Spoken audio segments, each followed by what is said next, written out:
बिस्मिल्लाहिर्रहमानिर्रहीम। मेरा नाम साहबज़ादा मियाँ मोहम्मद अजमल अब्बास है। मैं खानेवाल डिस्ट्रिक्ट पीस कमेटी का मेंबर हूँ। इसके साथ साथ मैं पंजाब इत्तेहाद बैनुल मुस्लिमीन जो गवर्नमेंट की जमात है उसका भी मेंबर हूँ। इस वक्त मेरे साथ हमीदाबाद के मुअज़्ज़िन, उलमा और अपना तासुर रखने वाले लोग मेरे साथ हैं।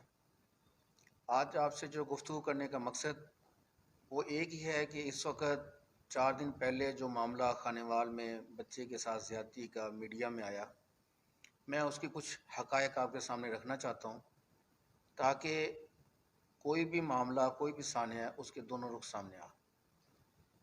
हफ्ते की शाम, जुमे की शाम बच्चा मदरसे में आता है छुट्टी गुजार के, और हफ्ते के रोज़ वो सुबह जमात के साथ नमाज़ पढ़ता है। रात जिस बच्चे के साथ सोया है वो बच्चा भी मौजूद है इस वक्त, और वो ये बता रहा है कि रात बच्चा जो उस्मान है वो मेरे साथ सोया और कोई रात इंसिडेंट नहीं हुआ। सुबह बच्चे ने नमाज़ पढ़ी है। यहाँ पर बहुत सारे नमाजी मौजूद हैं जिनके साथ उसने नमाज़ पढ़ी। कोई ऐसा मामला उस वक्त तक सामने नहीं आया। 9 बजे जब नाश्ते की छुट्टी का टाइम होता है तो वो बच्चा नाश्ता भी करता है और महल्ले में दूसरे बच्चों को भी बुला के लाता है कि कारी साहब ने क्लास शुरू कर दी है, आप तशरीफ़ लें। यहाँ तक कोई मामला नहीं हुआ। बच्चे को 10 बजे के करीब कोई तकलीफ़ होती है, वो कहता है कि मेरे पेट में दर्द है। तो उस पेट दर्द का इमरान को बताया गया। इमरान ने कारी हुज़ैफ़ा साहब को कहा कि जी इनके पेट में दर्द हो रही है, क्योंकि इमरान भी वहाँ पर तालिब इल्म है जिसकी उम्र 12-14 साल है। तो उसने कहा कि कारी साहब इसके पेट में दर्द है। कारी साहब ने और उन्होंने दोनों ने उसको बिठाया और सामने हॉस्पिटल में ले गए। 88 10R का हॉस्पिटल है BHU, वहाँ पर ले गए। वहाँ पर मौजूद डॉक्टर साहब ने कहा कि आप इनको सिविल हॉस्पिटल ले जाएं। ये सिविल हॉस्पिटल लेके जाने के बजाय इन्होंने कहा कि अभी हम इनके पेरेंट्स के पास जाते हैं ताकि खुदा न खास्ता कोई बड़ा मसला ना सामने आ जाए। तो ये उसके पेरेंट्स, उसकी वालदा क्योंकि फ़ौत हुई है, फादर उसका कहीं और रहता है या वल्लाह आलम, ये वहाँ पर उनके घर छोड़ के आए। तो उसके चाची ने कहा कि बेटा क्या हुआ? उसने बताया मेरे पेट में और पीछे कुछ दर्द हो रही है। उसकी चाची ने देख के कहा कि ये मामला कारी साहब परेशान होने वाला नहीं है, ये पहले भी इसको मसला हो जाता है। यहाँ तक ये हक़ाइक़ हैं।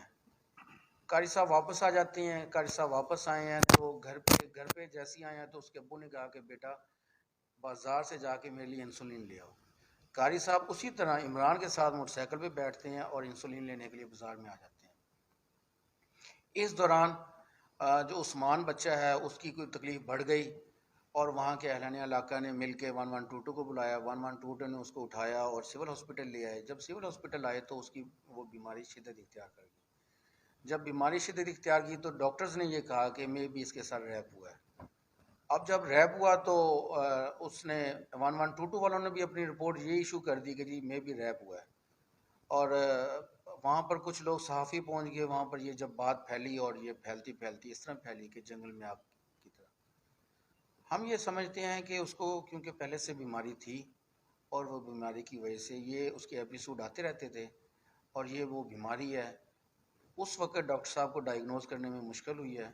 हमने दोबारा आज मेडिकल के लिए बोर्ड चैलेंज कर दिया है और इंशाल्लाह एक आध दिन के अंदर बोर्ड दोबारा तश्कील पा जाएगा। और इंशाल्लाह जो बोर्ड बनेगा हम उम्मीद करते हैं कि वही वाली बीमारी होगी जिस पे हमारा मौक़िफ़ है। और अगर हम उसको रेक्टल प्रोलैप्स की बीमारी को नेट पे भी जाके देखें तो ये बीमारी वहाँ पर देखने में आती है। मेरी कल और परसों डॉक्टर्स के साथ भी डिस्कशन हुई है तो वो भी यही कहते हैं कि ये बीमारी ज़रूर है लेकिन इसको डायग्नोज करना पड़ेगा। तो मैं अफसरान बाला से, अपने DPO साहब से, DC साहब से ये गुजारिश करूँगा, एक तो मीडिया वार हमारी इसको नहीं होना चाहिए। दोनों हक़ाइक़ सामने आ गए हैं और हम ये गुजारिश करेंगे कि DNA की रिपोर्ट जल्द मंगवाई जाए, क्योंकि जब हुज़ैफ़ा ने गिरफ़्तारी दी उसके बाद से अब तक हुज़ैफ़ा यही कह रहा है कि DNA रिपोर्ट जल्द अज जल्द मंगवाई जाए। अगर उसके अंदर इतनी दिलेरी और गवाही है तो वो ये इस बात का दलील है कि वहाँ पर ऐसा कोई इंसिडेंट नहीं हुआ। तो मैं दोबारा मीडिया आपके तवज्जुह से मैं ये गुजारिश करूँगा DPO साहब से, SHO DSP साहब से कि हमारी DNA की रिपोर्ट जल्द अज जल्द मंगवाई जाए ताकि ये जो मदारिस, मसाजिद और उलमा के बदनाम करने की साजिश या उसको ना हमारी ना समझी की वजह से उलमा को मदारिस को बदनाम किया जा रहा है, ये ट्रायल बंद हो ताकि उलमा क्योंकि हमारे दीन के वारिस हैं, इनकी तजलील बंद हो सके। जी बच्चे की जो चर्चा ने इल्जाम लगाया अपने दादी की ये बात की ज्यादती हुई है, तो किसी लालच में आकर मैंने ये बात। देखें सर, हम जब कोई भी इसी तरह के इंसिडेंट देखते हैं तो उसके मुतलिक हमारी राय नहीं बननी चाहिए। मैं इसलिए ये दोस्तों को इकट्ठा करके कि से फॉर एग्जांपल रोड के ऊपर एक बंदा गिरा पड़ा है, हम क्या एज्यूम करेंगे क्योंकि उसमें सांस नहीं आ रहा, कोई मसला नहीं हो रहा, क्या वो मर गया? मरा तो नहीं होता, वो हो सकता है एपिलेप्सी का पेशेंट हो। सेम इसी तरह अगर ये पेशेंट कोई प्रॉब्लम में आया है तो मैं तो नहीं कहता कि वो लालच में आ गया, लेकिन ये दुनिया की जो हमारे पाकिस्तान में एक्सरसाइज है, हम इस एक्सरसाइज को झुटला भी नहीं सकते, लेकिन हम गलत गुमान पैदा भी नहीं करना चाहते। हम मजहबी लोग हैं, मजहबी लोगों की नुमाइंदगी करते हैं, तो गलत गुमान हम नहीं रखते, हम अच्छा गुमान रखते हैं और हम ये चाहते हैं कि डीएनए की रिपोर्ट जल्द आए ताकि हम शुरू हो सकें। अच्छा, आपने दौरान प्रेस कॉन्फ्रेंस जो है एक बात का इंकशाफ किया कि बच्चे को बीमारी, तो क्या उसकी बीमारी की आपने ये बताया कि पहले से वो बीमारी मौजूद है, उसके अहले खाना को भी इस बात का इल्म था, उसकी कोई पहले की मेडिकल रिपोर्ट्स या कोई चेकअप या कोई ऐसी यकीनन उनके अभी तक मंजरे आम पे नहीं आ सकी, उनके यकीनन हाँ उनके पास यकीनन कोई रिपोर्ट्स हैं, तो वो जानबूझ के सामने इसलिए नहीं ला रहे कि क्योंकि जो उन्होंने नैरेटिव तैयार किया है, जो नैरेटिव बन गया है, वो उसको फोकस कर रहे हैं। लेकिन उसी मोहल्ले में हमेदाबाद में एक बच्चा है जिसके साथ ये प्रॉब्लम है और उस बच्चे की ये तमाम मेडिकल रिपोर्ट्स मेरे पास हैं। सेम यही प्रॉब्लम उस बच्चे को है और इसमें ये रिपोर्ट्स जितनी भी हैं इनमें वो रेक्टम प्रोलेक्ट की बीमारी साबित की गई है इन रिपोर्ट्स में। ये आम बीमारी है और ये बच्चों में होती है, तो खुदारा इसको बीमारी या जो भी है इसकी हकायक जल्द अज जल्द सामने आने चाहिए ताकि उलमा की बदनामी ना हो। आपने ये बताया कि वो बच्चा काफी अरसे से उस मदरसे में ही ज़ेरे तालीम था, पढ़ रहा था, तो इस दौरान आया बच्चे को कभी ये मसला नहीं हुआ कि उसका मदरसे के लेवल पे कहीं पे चेकअप हुआ? अगर हुआ होता तो हम पहले दिन से ये उसके पेरेंट्स को बताते। हमारे सामने ये क्योंकि बीमारी नहीं आई, उसकी चच्ची ने हमें बताया तो हम इस बात पे आए हैं। बच्चा कितने अरसे से ज़ेरे तालीम? तकरीबन 1.5 साल से वो बच्चा पढ़ रहा है और वो अकेला नहीं है, उसका और दूसरा भाई भी वहाँ पढ़ रहा है। ये 2 भाई पढ़ रहे हैं, तीसरा ये एक और बच्चा लेके आए थे लेकिन उसकी एज बहुत थोड़ी थी, तो कारी साहब ने कहा भी अभी इसको थोड़ा सा देर से हम दाखिल करेंगे। तो मैं समझता हूँ ये तमाम एस्पेक्ट्स जितने भी हैं वो क्रिमिनल लॉ के ज़रिए हैं या मेडिकल के ज़रिए हैं, ये जितने भी एस्पेक्ट्स हैं इन पे तहकीक होनी चाहिए, इन पे पूरा काम होना चाहिए और किसी एक पहलू को भी नहीं छोड़ना चाहिए ताकि हम अगर वो जुर्मदार है, खुदा न खासा डीएनए में आता है जुर्म है, तो हम सबसे पहले इंतज़ामिया के साथ खड़े होंगे कि इनको करार वाकई सज़ा दी जाए। चच्ची ने पहले तो इसे कह दिया कि इसको बीमारी है, फिर बाद में क्यों मुकर दी?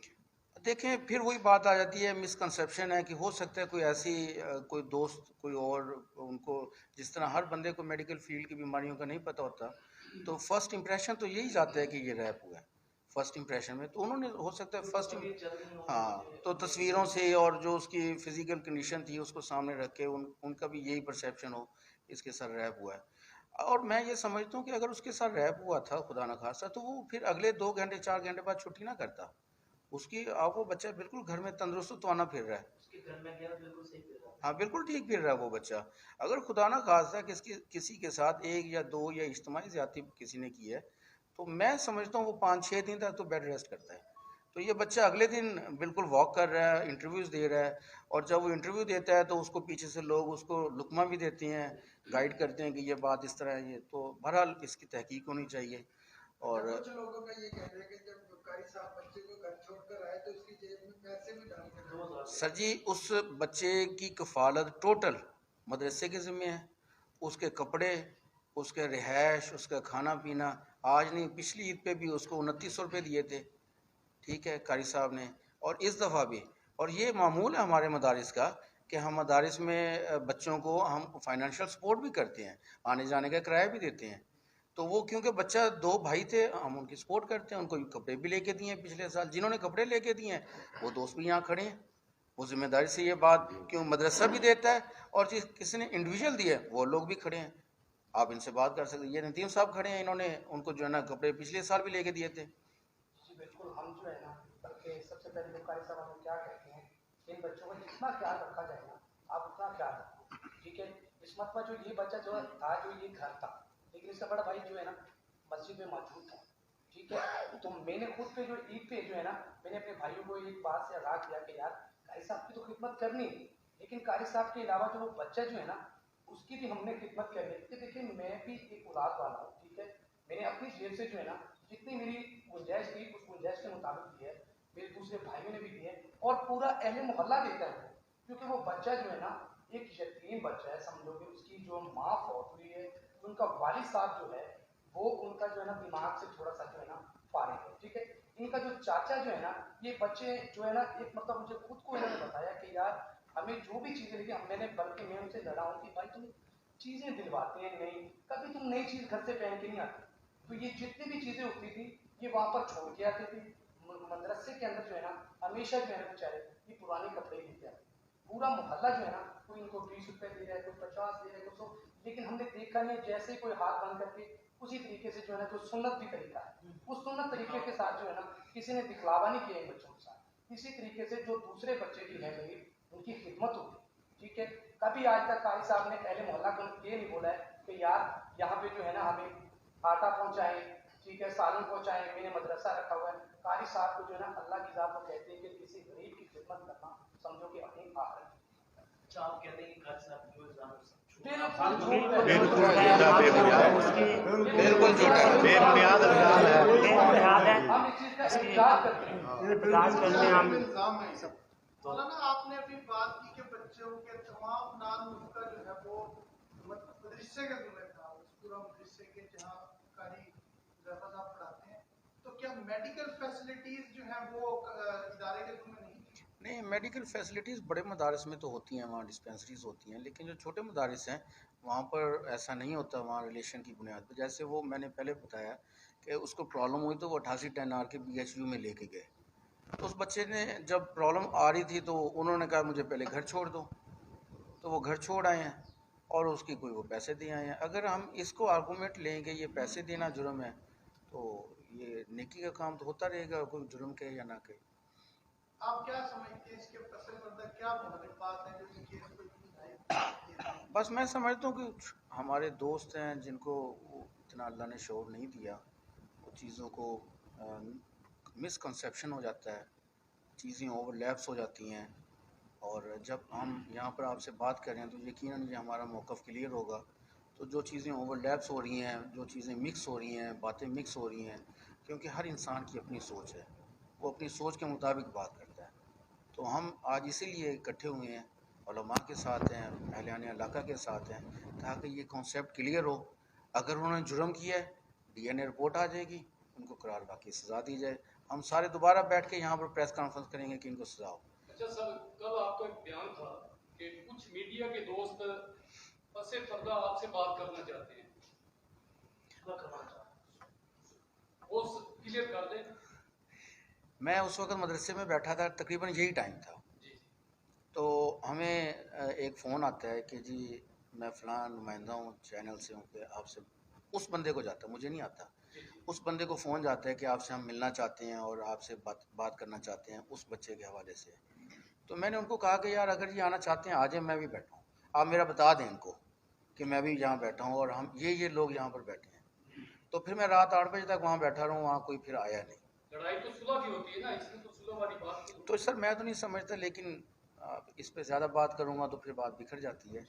तो बहरहाल अच्छे और बुरे लोग हर जगह मौजूद हैं, हम अच्छों की तारीफ़ करते हैं, अच्छों का काम करते हैं, और मैं ख़ुद क्योंकि बैनुल मज़ाहिब का मेंबर भी हूँ, हम चाहते हैं चीज़ें जुड़ के रहें, जुड़ के रहनी चाहिए, ना कि इस तरह ब्लेम गेम हो। मैं आपको बात करूँगा वो ब्लेम गेम होगी, ब्लेम गेम नहीं होनी चाहिए। क्योंकि ये केस काफ़ी हाइट इख्तियार कर चुका है, खानेवाल का बहुत बड़ा एक केस बन चुका है। मुतलका जो डिस्ट्रिक्ट पुलिस ऑफिसर हैं और मुतलका पुलिस अफसरान हैं या जो तफ्तीशी अफसर हैं जो इस केस को देख रहे हैं, उनसे क्या मुतालबा करेंगे? जो डिस्ट्रिक्ट पुलिस ऑफिसर हैं या SHO लेवल है, DSP साहबान हैं, वो हमें बिल्कुल सपोर्ट कर रहे हैं और वो केस की इंटेरोगेशन प्रॉपर कर रहे हैं, और मैं मुतमईन हूँ कि हमारे DPO साहब, DSP साहब, SHO साहब इसको मंतकी अंजाम तक पहुँचाएँगे। ये उनके लिए भी एक ट्रायल है। और कल मैंने जब DSP साहब से बात की कि मुझे ये अंदेशा है कि सुबह जब मुल्ज़मान को पेश किया जाएगा तो मुझे अंदेशा है कि इन पे कोई हमला, कोई साथी आगे कोई अपनी गुस्से में आके अपना इजहार करता है, मोहब्बत का इजहार करता है गुस्से में। तो उन्होंने मेरी बात को समझते हुए आज पेश करने के बजाय कल ही पेश कर दिया और वो अल्हम्दुलिल्लाह बड़े सुकून के साथ पेशी भी हो गई और उनका रिमांड भी हो गया। तो हम ये मुतालबा करते हैं दोबारा, तमाम लोग मेरे साथ हैं कि इनके फ्री ट्रायल होना चाहिए, गैर जानबदार ट्रायल होना चाहिए और ज़रा स्पीडी होना चाहिए ताकि मदारिस, मसाजिद और उलमा की तस्दीक ना हो सके।